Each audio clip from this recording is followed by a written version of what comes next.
राधे राधे साथियों। आज मैं आप सभी के समक्ष श्री कृष्ण की छठी की कहानी प्रस्तुत कर रही हूँ। जिस प्रकार सनातन परंपरा में हर दिन और हर तिथि का खास महत्व है, उसी प्रकार श्री कृष्ण जन्माष्टमी के बाद कृष्ण जी की छठी का भी बहुत महत्व है। जिस प्रकार बच्चे की छठी होती है, उसी प्रकार ठाकुर जी की भी छठी होती है। जिस प्रकार हम अपने बच्चे की देखरेख करते हैं, उसी प्रकार ठाकुर जी से भी हमारा स्नेह रहता है। इसी दिन हम ठाकुर जी से फरियाद करते हैं और उनका नामकरण भी करते हैं। आइए आप सबको बताते हैं छठी महोत्सव कैसे और क्यों मनाया जाता है। ऐसे मनाए ठाकुर जी की छठी। सुबह प्रातःकाल उठकर ठाकुर जी को पंचामृत से स्नान कराएं। यदि आपके पास शंख है तो आप शंख में गंगाजल भरकर भी उन्हें स्नान करा सकते हैं। स्नान कराने के पश्चात उन्हें पीले वस्त्र धारण कराएं। चूँकि छठी है सो ठाकुर जी को पीले वस्त्र ही पहनाएं। पीले वस्त्र पहनाने के बाद ठाकुर जी का श्रृंगार करें और उन्हें पीले चंदन का टीका लगाएं। साथ ही उन्हें पीले फूलों की माला भी आप अर्पित कर सकते हैं। ठाकुर जी को तैयार कराने के बाद उनके आसन पर विराजमान कराएं और उन्हें मोर पंख का मुकुट पहनाएं या मोर पंख सिंहासन पर ही रखें।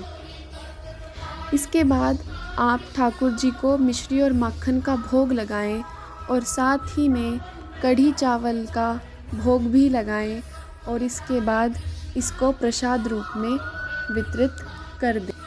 ऐसे करें ठाकुर जी का नामकरण। भगवान श्री कृष्ण के अनेकानेक नाम हैं। आप अपनी स्वेच्छा से भगवान का नामकरण कर सकते हैं।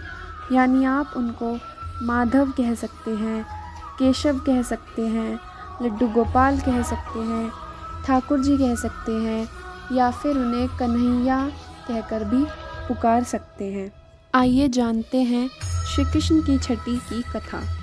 श्री कृष्ण का जन्म कंस के कारागार में हुआ था। आधी रात का समय था। तेज बारिश हो रही थी।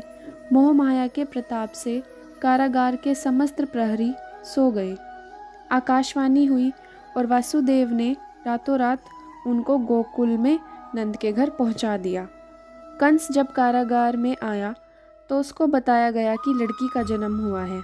कंस ने उसको मारने की कोशिश की, लेकिन वह यह कहते हुए आकाश में बिजली बन गई कि तुझे मारने वाला तो जन्म ले चुका है। कंस ने पूतना को आदेश दिया कि जितने भी 6 दिन के बच्चे हैं उनको मार दिया जाए। पूतना जब गोकुल पहुंची तो यशोदा ने बाल कृष्ण को छिपा दिया। बाल कृष्ण को 6 दिन हो गए थे, लेकिन उनकी छठी नहीं हुई थी, न नामकरण हुआ था।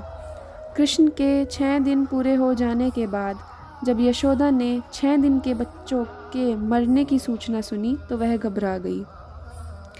इसके बाद यशोदा जी ने माता पार्वती का ध्यान किया और उनसे कान्हा की सुरक्षा की प्रार्थना की। माता पार्वती की एक शक्ति कृत्तिका सूर्य की किरण है। उन्होंने कार्तिकेय भगवान का पालन पोषण किया था। कृत्तिका माता ही छठी माता है। उन्होंने देवी पार्वती के आदेश पर भगवान का ध्यान रखा। इससे कोई भी राक्षस यशोदा के घर पर प्रवेश नहीं कर सकते थे। तब भगवान ने उन्हें सूक्ष्म रूप से दर्शन देकर कहा, अब से जो भी तुम्हारी पूजा करेगा तुम उनके बच्चों की सुरक्षा के लिए अभय वर देना, लेकिन मुझे इस रूप में राक्षसों का उद्धार भी करना है, इसलिए अपनी छत्र छाया मुझसे हटा लो। कालांतर में यशोदा माता ने कान्हा के जन्म से 364 दिन बाद सप्तमी को छठी पूजन किया। तभी से श्री कृष्ण की छठी मनाई जाने लगी। तभी से बच्चों की भी छठी मनाने की परंपरा पड़ी है।